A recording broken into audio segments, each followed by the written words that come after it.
Bismillahirrahmanirrahim. Alhamdulillah. Wassalatu wassalamu ala Rasulillah wa ala alihi wa sahbihi wa man wala. Surah Al-Kafirun. A'udzu billahi minasy syaithanir rajim. Bismillahirrahmanirrahim. Qul ya ayyuhal kafirun لا أعبد ما تعبدون ولا أنتم عابدون ما أعبد ولا أنا عابد ما عبدتم ولا أنتم عابدون ما أعبد لكم دينكم ولي دين. அல்-காஃபிரூன் என்று சொன்னால் அல்லாஹ்வை நிராகரித்தவர்கள் என்று அர்த்தம். முஸ்லிம்கள் என்று சொன்னால் அல்லாஹ்வை நம்பிக்கை கொண்டு அவனுக்கு கீழ்ப்படிந்தவர்கள். இந்த சூறாவில் அல்லாஹ் தஆலா அல்லாஹ்வையும் அவனுடைய ரசூலையும் மறுமையையும் அவனுடைய வேதங்களையும் ஈமானை நிராகரித்தவர்களை அல்-காஃபிரூன் என்று சொல்றான். இந்த சூராவுடைய ஆரம்பம் அல்லாஹ்வுடைய நபி ஸல்லல்லாஹு அலைஹி வஸல்லம் அவர்களுக்கு அல்லாஹ் கட்டளையிடுகிறான், சொல்லுங்கள். குல், எல்லோருக்கும் சொல்லுங்கள். யாருக்கு சொல்லப்பட வேண்டும்? குல் யா அய்யுஹல் காஃபிரூன், அல்லாஹ்வை நிராகரித்தவர்களே, காஃபிர்களே என்று சொல்லுங்கள். ஏன் இப்படி ஒரு கட்டளை அல்லாஹ்வுடைய நபிக்கு வந்ததுன்னா, இந்த சூரா இறங்கிய பின்னணி அதுதான். மக்காவில் ரசூலுல்லாஹி ஸல்லல்லாஹு அலைஹி வஸல்லம் அல்லாஹ்வை வணங்க வேண்டும் அப்படிங்கிற அழைப்பை தரும்போது கடுமையான எதிர்ப்பை குறைஷிகள் முஷ்ரிக்குகள் காட்டினாங்க.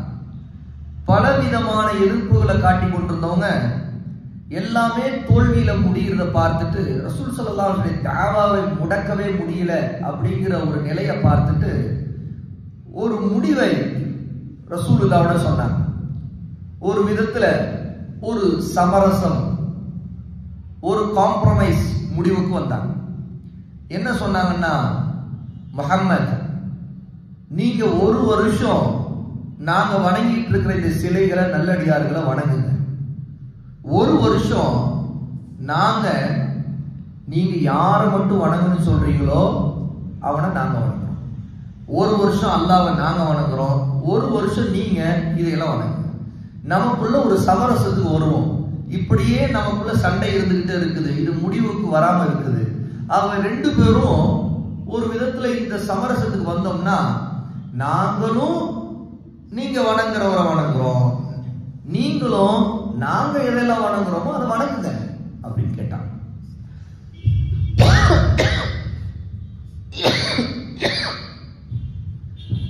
இந்த கேள்விக்கு, இந்த சமரசத்திற்கு பதிலடியாக அல்லாஹ் சுப்ஹானஹு வ தஆலா இந்த சூராவை இறக்கினார்.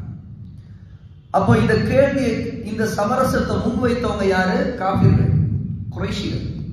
ஆகவே அந்த குறைஷிகளான காஃபிர்களை நோக்கித்தான் நபி பதில் சொல்ல வேண்டும். அந்த பதில் எப்படி இருக்க வேண்டும் அப்படிங்கிறது அல்லாஹ் தஆலா இந்த சூராவின் மூலமாக நபிக்கு சொல்லிக் கொடுக்கிறார். ஆகவேதான் நபி ஸல்லல்லாஹு அலைஹி வஸல்லமுக்கு அல்லாஹ் தஆலா கட்டளையிட, குல், சொல்லுங்கள். இப்படி கேட்கிறாங்களே, சமரசம் பேசுறாங்களே, அவங்களுக்கு நீங்க சொல்லுங்க. முதலில் அவர்களை நோக்கி இப்படி சொல்லுங்க. எப்படின்னா, யா அய்யுஹல் காஃபிரூன், காஃபிர்களே முதல்ல அவங்க சொல்லுங்க. அவங்க அல்லாஹ்வை நம்பிக்கை கொண்டவங்க இல்லை.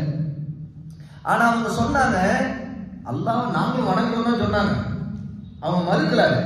அதாவது அல்லாஹ்வை நாங்களும் வணங்குறோம், ஒரு வருஷம் நாங்க அல்லாஹ்வை வணங்குறோம், நீங்க சொல்ற மாதிரி ஒரு வருஷம் நாங்க வணங்குற மாதிரி நீங்க வணங்கணும்னு சொன்னாங்க.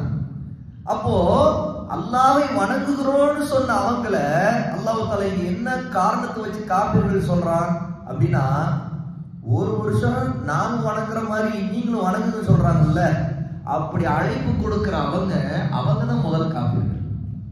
அது மட்டும் இல்ல, அல்லாஹ்வை வணங்குறோம்னு சொன்னாலும் அல்லாஹ் அல்லாதவர்களை வணங்கினா அவர்கள் காஃபிர்கள் தான்.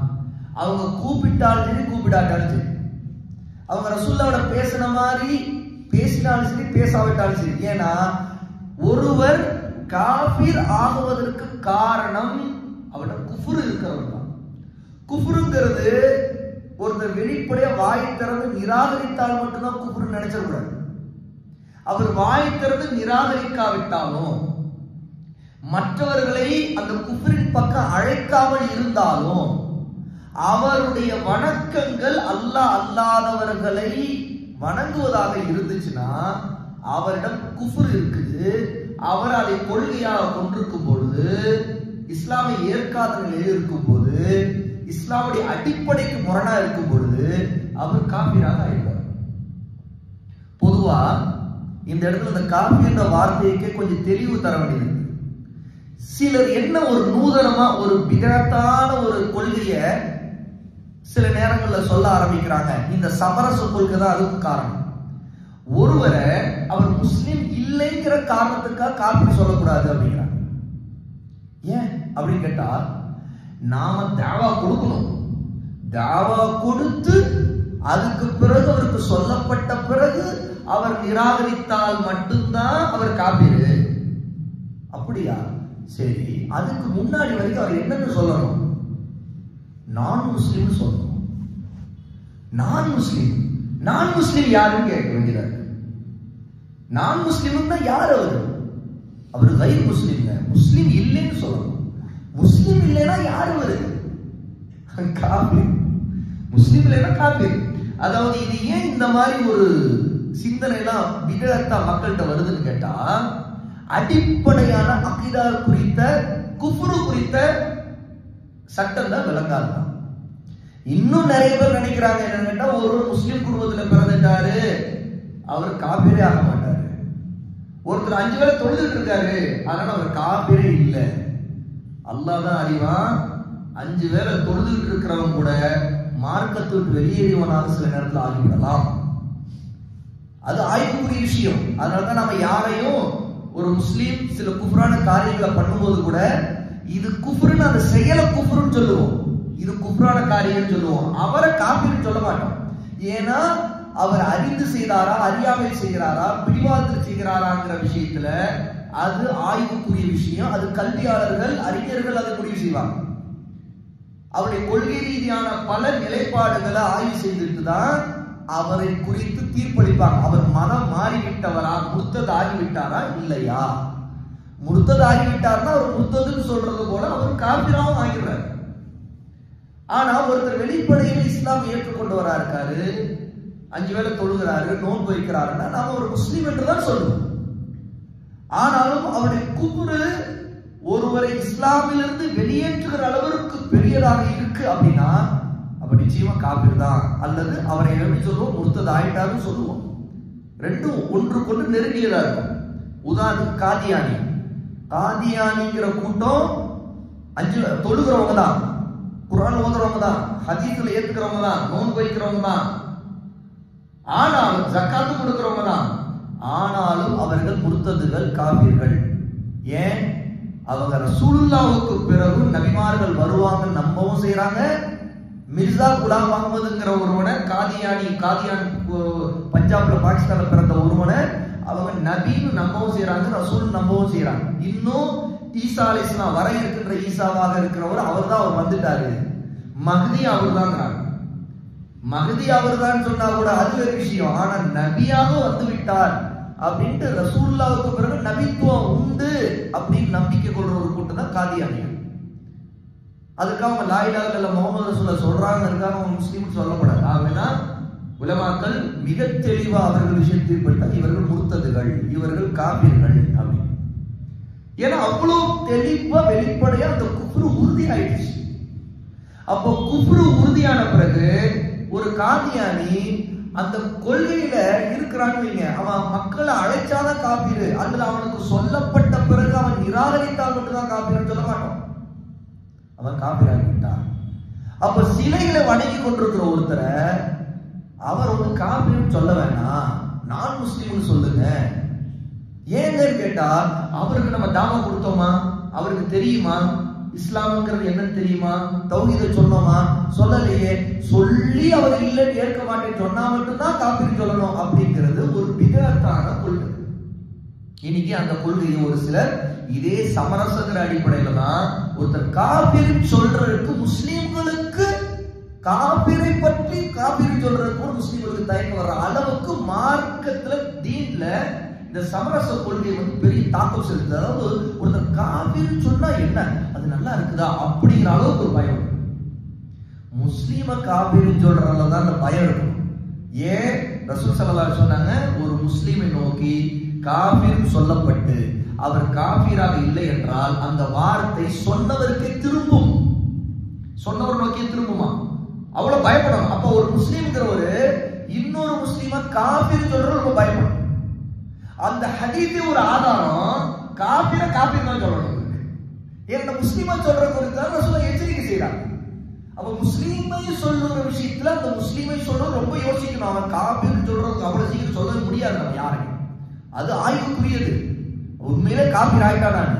ஆனா வெளிப்படையா ஒருவன் சிலைகளை வணங்குகிறான் அல்லது ஈசா அலைஹிஸ்ஸலாம் வணங்குகிறான், தன்னை இந்த மதத்துக்காரன் சொல்லிக்கிறான், அல்லது அவன் சொல்றானோ இல்லையோ அவனே காபீர்னு சொல்றதுல ஒரு முஸ்லிமுக்கு தயக்கம் வருதுன்னா அவருக்கு அகீதா கொள்கை ரீதியான அறிவு தெளிவில்லை, குழப்பத்துல இருக்காரு, தடுமாற்றத்துல இருக்காருன்னு அர்த்தம். இப்ப இங்க பார்க்க வேண்டியது கேட்டா இந்த அடிப்படை இங்க இருந்து புரிஞ்சுக்க வேண்டியது. ஏன்னா அல்லாஹ் தஆலா நபி ஸல்லல்லாஹு அலைஹி வஸல்லம் குல் யா அய்யுஹல் காஃபிரூன், நபியே சொல்லுங்கள் காஃபிர்களே என்று அழைத்து சொல்லுங்கள் சொல்லும்போது காஃபிர்களே என்று ரசூலுல்லாஹ் கூப்பிட்டு சொல்லும்படி சொல்லப்பட்ட அந்த கட்டளை இருக்குதே, அது குறைஷிகள்ல ரசூலுல்லாஹ்வை வெளிப்பட எதிர்த்து இந்த சமரசம் பேச வந்தாங்களே அவங்கள மட்டும்தான் குறிக்குமா, அல்ல அங்க இருக்கிற சிலையில வணங்கி கொண்டிருந்த எல்லாரையும் குறிக்குமா? எல்லாரையும் குறிக்கும். ஏன்? அதுக்கு ஆதாரம் அடுத்த ஆயத்துல இருந்து நமக்கு தெளிவாயிருக்கு. அல்லாஹ் தஆலா இரண்டாவது ஆயத்துல சொல்றான், லா அஅபுது மா தஅபுதூன், நீங்கள் எவற்றை வணங்குகிறீர்களோ அவற்றை நான் வணங்க மாட்டேன். அப்ப ரசூல் ஸல்லல்லாஹு அலைஹி வஸல்லம் தௌஹீத சொல்றாங்க. நீங்க வணங்கி கொண்டிருக்கிறதை எல்லாம் நான் வணங்க மாட்டேன். ஏன்னா இவை எதுவுமே உண்மையில வணக்கத்திற்குரியவை இல்லை. அல்லாஹ் மட்டும்தான் வணக்கத்திற்குரியவன். ஆக நீங்கள் வணங்குகின்றவற்றை நான் வணங்க மாட்டேன். மூணாவது ஆயா, வலா அன்தும் ஆபிதூன மா அஅபுது, நான் வணங்குகின்றவனை நீங்கள் வணங்குபவர்களாகவும் இல்லை. ஏன்னா இப்போ என்ன விஷயம்னா அந்த மக்கா முஷ்ரிக்கள் அல்லாஹ்வை வணங்க மாட்டேன்னு சொல்லல. ஆனா அல்லாஹ் என்ன சொல்றான், நான் வணங்குகின்றவனை நீங்கள் வணங்குபவர்கள் அல்ல. ஆனா உண்மை யதார்த்தம் அது இல்லை. மக்கா முஷ்ரிக்கள் அல்லாஹ்வை வணங்கக்கூடாதுன்னு சொல்லல, அல்லாஹ்வையும் வணங்கணும். ஏன்னா அவங்க அல்லாஹ் வணங்க தான் செய்யறாங்க. காபத்துல்லாவை அல்லாஹ்வுடைய இல்லம் பைத்துல்லாஹ் தான் சொன்னாங்க, ஹஜ்ஜு செய்தாங்க. அப்படிப்பட்டவங்களை நோக்கி ரசூல் ஸல்லல்லாஹு அலைஹி வஸல்லம் சொல்றான்ல, நீங்கள் நான் வணங்குகிறவரை நீங்கள் வணங்குபவர் அல்ல. அப்ப வணங்குவர் அல்ல, நீங்க வணங்கல அப்படிங்கிற கருத்துக்கு அங்க விளக்கம் என்னன்னா, நீங்க அல்லாஹ்வை வணங்குறீங்களே, அல்லாஹ்வை மட்டும் வணங்குறதா அல்லாஹ் வணங்குறதா அர்த்தம். அப்ப நீங்க மத்ததெல்லாம் சேர்த்து அல்லாஹ்வுக்கு இணை வைக்கிறீங்களே, அப்படி இருக்கும்போது நீங்க அல்லாஹ்வை வணங்குறத சொல்லிக் கொண்டாலும் அல்லாஹ் வணங்குறவர்கள் அல்ல.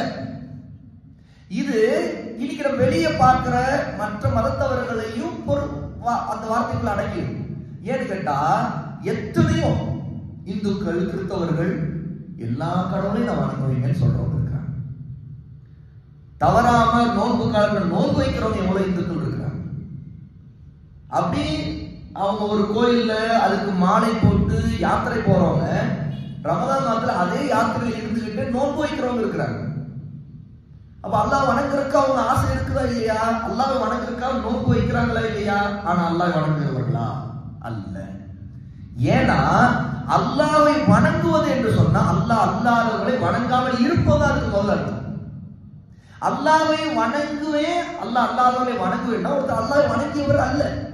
அதனால அல்லாஹ் தஆலா சொல்றான், வலா அன்தும் ஆபிதூன மா அஅபுது, நீங்கள் வணங்குவதை நான் வணங்கவில்லை. சரியா? நான் வணங்குவதை நீங்கள் வணங்கவில்லை.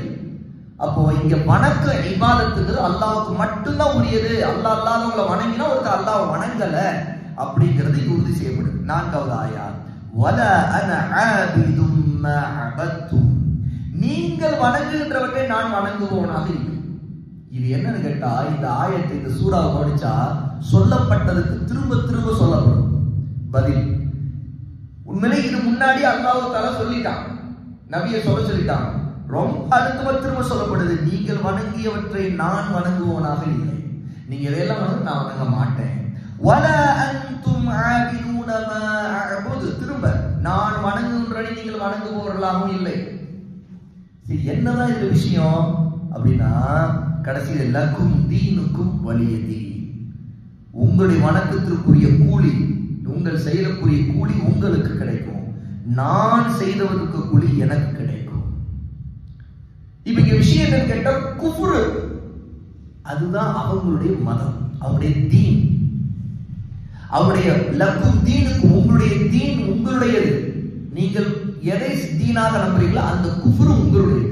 அந்த தீனை நான் எடுத்துக்க முடியாது, ஏன்னா அது குஃப்ரு, அல்லாஹ்வை நிராகரிப்பது, அல்லாஹ்வை வணங்குவது. அப்ப அல்லாஹ்வை வணங்குகிற மதம், அந்த தீனை நான் ஏற்றுக்கொள்வது இல்லை. நான் ஏற்றுக்கொண்டிருப்பது எனக்கு தீன். அது என்ன? அதான் இஸ்லாம். இமாம் புகாரி ரஹிமஹுல்லாஹ் இதுல அழகான விளக்கத்தை கொடுக்குறாங்க. இங்கே உங்களுடைய தீன் உங்களுக்கு என்று சொல்லும் பொழுது உங்களுடைய குஃப்ரு உங்களுடையது. அது உங்களை வெளிப்படுத்தினாலும் சரி, வெளிப்படுத்தாட்டாலும் சரி, அவங்க காஃபிர் தான். வலிய தீன், என்னுடைய தீன்ங்கிறது அல் இஸ்லாம். இது ஒரு விளக்கம். இன்னொரு விளக்கம், இங்க தீன் என்று சொன்னா அமல், செய்கின்ற செயல்கள், அதற்கான கூலி. மாலிகி யௌமித்தீன், கூலி கொடுக்கப்படும் நாளின் அதிபதி. அப்ப அந்த தீன் வருது, அது கூலி கொடுக்கப்படுது. அப்ப அந்த கூலி எந்த அடிப்படையில் கொடுக்கப்படுது? நம்ம செய்கிற அமல், அந்த அமலின் அடிப்படையில் தான் கூலி கொடுக்கப்படுது. அப்போ ஒருத்தர் என்ன செய்யறானோ அதுக்குள்ள கூலி அல்லாஹ்ட்ட அடையலாம். அப்போ நீங்க என்ன செய்யணும், அதுக்குரிய கூலி தான் உங்களுக்கு கிடைக்கும். அப்ப நீங்க குஃப்ரை ஷிர்கை செய்றீங்கன்னா அதுக்குரிய கூலி நீங்க அல்லாஹ்ட்ட அடைவீங்க. நான் தௌஹீதையும் அல்லாஹ்வை வணங்க இபாதத்தையும் நான் என்னுடைய அமலாக ஆக்கி கொள்றேன் அப்படின்னா அதற்குரிய கூலி எனக்கு கிடைக்கும். ஆகவே இதுல சமரசங்கிறதுல கொள்கை அளவுல எந்த சமரசம் இல்ல. நீங்க உங்க பாதையில போறீங்களா, நீங்க வணங்குன்றவற்றை நான் வணங்க மாட்டேன், இதுதான் சமரசத்தை மறுக்கிறது. அப்போ நீ இதுலதான் நிற்ப அப்படின்னா நீ அதுல நின்றுக்க. ஆனா இந்த சமரசத்துல என்னை போல நீ ஆகிடுன்னு சொல்லி என்னை கூப்பிடுற இல்லையா, ஒரு வருஷம் நான் வணங்குற மாதிரி நீ வணங்கு அப்படின்னு, இதை நான் ஏற்க மாட்டேன் அப்படின்னு நபியை நீங்க சொல்லிடுங்க. அப்போ இங்க விஷயம் என்ன கேட்டா, இது நமக்கு ஒரு பெரிய செய்தி சொல்லுது. என்னன்னா, வெளிப்படையா குஃப்ரை விட்டு விலகுவது மட்டுமல்ல, குஃப்ரு செய்கின்ற காபிர்களை விட்டு விலகி இருக்க வேண்டும். இது ஒரு அடிப்படை. ஏன்னா ரசூல் ஸல்லல்லாஹு அலைஹி வஸல்லம் முஷ்ரிக்குகள் காபிர்களை விட்டு விலகியது அப்படிங்கிறது தீனை கொண்டு விலகியது தான். ஏன்னா ஒரே ஊருக்குள்ளதான் இருந்தாங்க. அதாவது குஃப்ர்கள் ஷிர்க்குகள் இருக்கக்கூடிய அந்த ஊர்ல இருக்க வேண்டிய கட்டாயம் எப்படி வருது?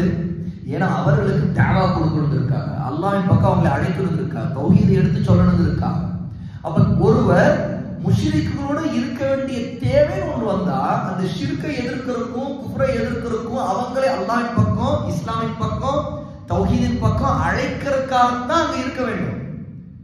அவங்களோட அது இல்லவே இல்லை, அவங்க ஏற்கவே இல்லை அப்படின்னா, அவங்களோட அது சொல்ல முடியாது அப்படின்னா அந்த இடத்தை விட்டு அவங்களை விட்டு விலகிடணும். அப்போ குஃப்ரை விட்டும் ஷிர்க்கை விட்டும் குஃப்ரு செய்கின்றவர்களை விட்டு விலக வேண்டும்.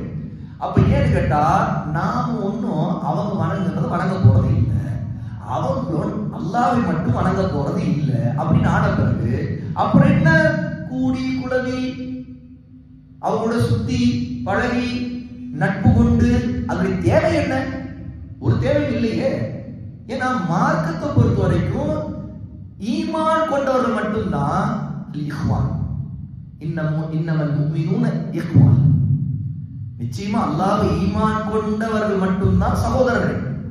அதனால இந்த அடிப்படை சில நேரத்தில் விளங்காதனால தான் அல் வலா வல் பரா, நெருக்கம் கடைபிடிப்பது விலகி இருத்தல், இந்த ஒரு அடிப்படையை நம்முடைய மக்கள் நிறைய பேர் விளங்குறது இல்லை. முஸ்லிம் அல்லாதவர்களை கூட பொதுவாக சகோதரர்கள் சொல்றவங்க இருக்கிறாங்க. முஸ்லிம் அல்லாத சகோதரர்கள் எப்படி சகோதரர்கள்? ஒண்ணு சகோதரர்கள் சொல்வதா இருந்தா உங்களுடைய ரத்த பந்தமா இருந்திருக்கும். இவர் என்னுடைய அண்ணன், என்னுடைய சகோதரர் தான், அது அப்படி சொல்லலாம். அதுக்கு ரீசன் இருக்குது. என்னுடைய தாயின் மகன், ஒரு தாய் வைக்கும் பிள்ளை, அப்போ பிரச்சனை இல்லை, அது உண்மை. ஏன்னா ஒரு அண்ணன் தம்பி அக்கா தங்கச்சி சகோதரர்கள் சகோதரிகள் தான். இது உலகில் ரீதியான சகோதரத்துவம், இது ரத்த பந்த அடிப்படை வரக்கூடிய சகோதரத்துவம். இதை நம்ம மறுக்க முடியாது. ஆனா வேறு வடிவத்தில் ஒரு சகோதரத்துவம் இருக்குன்னா என்ன வடிவத்தில் வரணும்? அது ஈமானை கொண்டுதான் வரும். ஏன்னா அல்லாஹ் என்ன சொல்றான்? இன்னமல் முஃமினூன இஹ்வா, நிச்சயமா முஃமின்கள் தான் சகோதரர்கள். அல்லாஹ் தெளிவா சொன்ன பிறகு முஸ்லிம் அல்லாதவர்கள் அவருடைய குஃப்ரை ஷிர்கையும் அவங்க வேறு மதத்தவர்களாக இருக்கும் பட்சத்தில் அவங்க சகோதரர்கள் அப்படி சொல்றதுக்கு என்ன ஆதாரம் இருக்கு? ஆதாரம் இல்லை. இல்லைங்க, ஆதம் அலைஹிஸ்ஸலாமுடைய பிள்ளைகள் தானே, ஆதம் அலைஹிஸ்ஸலாமுடைய பிள்ளைகள். அதுல ரொம்ப தமிழ் மக்கள்கிட்ட சில வரக்கூடிய வார்த்தைகள்லாம் கண்டுபிடிக்கிறாங்க. அந்த இயக்கத்தில் இருக்கிறவங்க தான் கண்டுபிடிக்கிறாங்க. இயக்கவாதிகளுக்கு புதுசா தோணுது தொப்புள் குடி உறவுகள். இது என்னங்க? இது தொப்புள் குடி உறவு. அது எப்படிங்க தொப்புள் குடி உறவு? இல்லைங்க, ஆதம் அலைஹிஸ்ஸலாம் ஹவ்வா அலைஹிஸ்ஸலாமுடைய தொப்புள் குடி, ஹவ்வா அலைஹிஸ்ஸலாம் தொப்புள் குடி உறவுனா ஒரு அந்த வார்த்தை முஸ்லீம் அல்லாஹ்வுக்கு சொல்லப்படுவது நம்ம எல்லாருக்கும் தானே. அது பொது முஸ்லீம்கள் எல்லாருக்கும் தான் அடங்குவாங்க. முஸ்லீம்களை யாருமே தொப்புள் குடி உறவு யாரும் முஸ்லீமே சொல்றது. இது எவ்வளவு விசித்திரமான ஒன்று பாத்தீங்களா? எங்கேயாவது தொப்புள் குடி உறவு சொல்லி முஸ்லீம்களை சொல்ற ஒரு முஸ்லீம் பார்த்துருக்கீங்களா? தொப்புள் குடி உறவு. அப்ப எங்கேயோ வேற இடத்துல பிரச்சனை வருது. அதாவது மார்க்கத்தால் அவங்க மதத்தால் வேற ஆளாக இருந்தாலும் அவர்களை சகோதரர் என்று சொல்லுவதற்கான ஒரு போலியான வார்த்தை தொப்புள் குடி உறவு வந்து. சரி, தொப்புள் குடி உறவு தானே, அது உண்மைதானா அப்படின்னா சொத்துல பங்கு கொடுக்கணும். ஏன்னா ரியல தொப்புள் குடி உறவு ஒரு தாய் வயிற்றுக்கு பிள்ளைக்கு பிறந்தவங்க தான். எங்கேயோ பல ஆயிரக்கணக்கான இடங்களுக்கு பின்னாடி இருந்த ஹவ்வா அலைஹிஸ்ஸலாம் நம்முடைய அம்மாவுடைய தொப்புள் குடியை வச்சு நீங்க எல்லாரும் உறவு சொல்றீங்கன்னா, அப்படி பார்த்தா இங்க பிறந்திருக்கிற மத்தவங்க தொப்புள் குடி உறவு இல்லையா? அப்போ ஒரு தாய் வயிற்று பிள்ளை கணக்கு படி பார்த்தா முதல்ல தொப்புள் குடி இருக்கிற வார்த்தை யாருக்கு பொருத்தமா இருக்கும்? உண்மையிலே பார்த்தா அது உங்க வீட்டுல நீங்க வேறு மதம், நீங்க இஸ்லாம் ஏற்றுக்கணும், ஒருத்தர் முஸ்லீமா இருப்பார். ஆனாலும் அவருடைய முன்னாடி அவருடைய சகோதரி சகோதரன் ஒரு குடும்பத்தை சேர்ந்தவங்க தொப்புள் குடி உறவுகளா இருக்கலாம். ஏன்னா தாய் ஒரு தாய் தான், அந்த வகையில் தொப்புள் குடி உறவு. ஆனால் முஸ்லிம் அல்லாதவர்களை இந்த கனெக்ஷனை கொடுக்கறத கொண்டு என்ன நாடுறாங்க அப்படின்னா அதுக்கு பேரு தான் மத நல்லிணக்கம். மத நல்லிணக்கத்துக்கு இப்படி எல்லாம் வந்து வார்த்தைகளை மார்க்கம் சொல்லாத முறையில அல் வலா வல் பராங்கிற அடிப்படை, அதாவது இஸ்லாமை கொண்டுதான் நேசம், இஸ்லாமை கொண்டுதான் வெறுப்பு அப்படிங்கிற அடிப்படை தகர்க்கும் விதமா நம்ம ஒரு காலம் நட்புறவ உளம் சார்ந்து, அதாவது மனசு சார்ந்து விரும்ப முடியாது. மார்க்கத்தில் இல்ல அப்படின்னு இந்த வார்த்தைகளை ரசூலுல்லாஹ் சொல்லியிருக்கணும், ரசூலுல்லாஹ் சொல்லி கொடுத்துருக்கணும், சஹாபா சொல்லியிருக்கணும். இல்லையே, இன்னும் சொல்ல போனா அவங்க ஒரே கோத்திரத்துக்காரங்க, மக்காவாசிகள் ஒரே கோத்திரத்துக்காரங்க, ஒரே காலம், எல்லாம் ஒரு பரம்பரையிலிருந்து வந்தவங்க. அந்த அளவுக்கு அவங்களுக்கு மத்தியில் ஒரு இது இருந்துச்சு. அப்படி இருக்க கூட ரசூல் ஸல்லல்லாஹு அலைஹி வஸல்லம் ஒரு காலம் சொல்லல. இன்னும் சொல்லப்பட்ட நூஹ் அலைஹிஸ்ஸலாத்து வஸலாம் அல்லாஹ் தஆலா அவருடைய மகன் விஷயம் சொல்றான், உன் மகன் அல்ல அப்படின்ட்டான். ஏன்னா குஃப்ரின் காரணமாகத்தான், குஃப்ரின் காரணமாகத்தான். இல்லைங்க, எதிர்க்கிறவங்களை தாங்க நாம அப்படி நினைக்கணும் அப்படின்னு ஒரு வாதம் வைக்கிறவங்கள்ட்ட நாம என்ன கேட்கிறோம்? நூஹ் அலைஹிஸ்ஸலாமுடைய மகன் நூஹ் அலைஹிஸ்ஸலாமை எதிர்த்து கலகம் செய்தானா? இல்ல. எங்க ஆதாரம்? ஒரு ஆதாரம் இல்லை. அப்படி கலகம் செய்த மகனா இருந்திருந்தான்னா மத்தவங்க எப்படி நூஹ் அலைஹிஸ்ஸலாமை கேலி கிண்டல் பண்ணி எவ்வளவு வகையில வந்து நூஹ் அலைஹிஸ்ஸலாத்து வஸலாமை ரொம்ப டார்ச்சர் பண்ணாங்களா இல்லையா? அந்த மாதிரி டார்ச்சர் அந்த மகன் செய்தான் ஆதாரம் இருக்குதா? இல்லையே. அலை மோதுது, அந்த இடத்துல கப்பல்ல இருந்து நூஹ் அலைஹிஸ்ஸலாம் மகனை பார்த்து கூப்பிடுறாங்க, மகனே வந்துரு, இஸ்லாமை ஏற்றுக்கொண்டு வந்துரு, ஈமான் கொண்டு. அந்த மகன் ஒரு அற்பத்துல அற்பமான அறிவுள்ளவனா இருக்கிறான், அல்லாஹ்வை பத்தி அவனுக்கு உண்மையே தெரியல. அவன் என்ன சொல்றான்? இல்ல, நான் அந்த மலை மேல ஏறிட்டு தப்பிச்சுடுறேன், அல்லாஹ்வுடைய ஆற்றலை அவ்வளவு குறைச்சு மதிப்பிட்டான். அல்லாஹ் நான் வந்து அந்த மலை மேல ஏறி தப்பிச்சிடுறேன் அப்படிங்கிறான். ஆனா சொல்லி முடிக்கிறான், டக்கு நடுவில் ஒரு அலை குறுக்கிடுது, ஆளக்கான, ஏன்னா மூழ்கடிக்கப்பட்டு விட்டான். அப்ப நூஹ் அலைஹிஸ்ஸலாம் கவலைப்படுறாங்க தன் மகன் விஷயத்துல. அல்லாஹ் சொல்றான், லைஸ மின் அஹ்லிக், அவன் உன் குடும்பத்தை சேர்ந்தவன் அல்ல. ஏன்னா அடிப்படை இதுதான், குஃப்ருக்கும் தௌஹீதுக்கும் மத்தியிலான வித்தியாசம். அப்ப இந்த அல்வலா வல்பரா, அதாவது அல்வலான நெருக்கம் முஃமினோட தான். வரான விலகி எடுத்தல்ங்கிறதா பொதுவா மனித உறவுகள்ல முஸ்லிம் அல்லாஹ்வோட நம்ம பேசுறது, கொடுக்கல் வாங்கல் செய்யறது, வியாபாரம் செய்யறது, அவர்களுக்கு உதவுவது, அவங்களோட நீதியா நடக்கிறது, இதெல்லாம் கடமை, அதெல்லாம் சரியா தான் இருக்கணும். ஆனா உளப்பூர்வமான நேசம் இருக்குல்ல, இந்த மாதிரி சில வார்த்தைகளை கொண்டு உருவாக்குறது, அது நமக்கு தடுக்கப்பட்டது. ஏன்னா அல்லாஹ் தஆலா தொப்புள்குடி உறவுங்கிற அடிப்படையில ரத்த பந்தத்துக்கு அவ்வளவு முக்கியத்துவம் கொடுத்திருக்கிறானே தவிர இதுக்கெல்லாம் இல்லை. முஸ்லிம் அல்லாதவர்கள் அப்படி முஸ்லிம் அல்லாத ஒரு தந்தையுடைய சொத்துல இருந்து ஒரு முஸ்லிம் அல்லாதவர் அல்லது முர்த்ததானவர் சொத்தை வாங்க முடியாது, சொத்தை வாங்க முடியாது. அல்லது ஒரு மகன் தன்னுடைய தந்தையின், எந்த தந்தை, காபிரா இருக்கிற தந்தை, இவர் முஸ்லீம் ஆயிட்டார், இவர் அந்த தந்தையிடம் இருந்து எனக்கு சொத்து வேணும் கேட்கறது கூட இவருக்கு வந்து சட்டம் இல்லை. அந்த அளவுக்கு மார்க்கம் வந்து குஃப்ருக்கும் தௌஹீதுக்கும் இடையே பிரிவினையை தெளிவுபடுத்தி. அப்போ பொதுவாக ஷேக் சாலிஹ் அல் உஸைமீன் ரஹிமஹுல்லாஹ்விடம் கேட்கப்பட்டுச்சு, ஒரு முஸ்லிமோட பேச வேண்டிய நேரத்துல மை பிரதர்னு பேசலாமா அப்படின்ட்டு, என்னுடைய சகோதரரே அப்படின்னு. ஷேக் உஸைமீன் சொன்னாங்க, இல்ல அப்படி பேசக்கூடாது நீங்க, ஏன்னா முஃமின்கள் மட்டும்தான் சகோதரத்துவம் உள்ளவங்க, அவங்களுக்கு குஃப்ர் இருக்குது, ஒரு காபிரை நீங்க அப்படி சொல்ல முடியாது. அப்போ எனக்கு சில நெருக்கடி வந்தால் நான் என்ன செய்ய அப்படின்னு கேட்கப்படுது. அதுக்கு ஷேக் சாலிஹ் அல் உஸைமீன் ரஹிமஹுல்லாஹ் சொன்னாங்க, அப்படி ஒரு நிலை உனக்கு வந்தால் நீ அஹி அப்படின்னு சொல்லாத, என்னுடைய சகோதரனே சொல்லாத, பொதுவா சகோதரன் சொல்லு, அது வேற யாருக்கும் சகோதரன் தான்.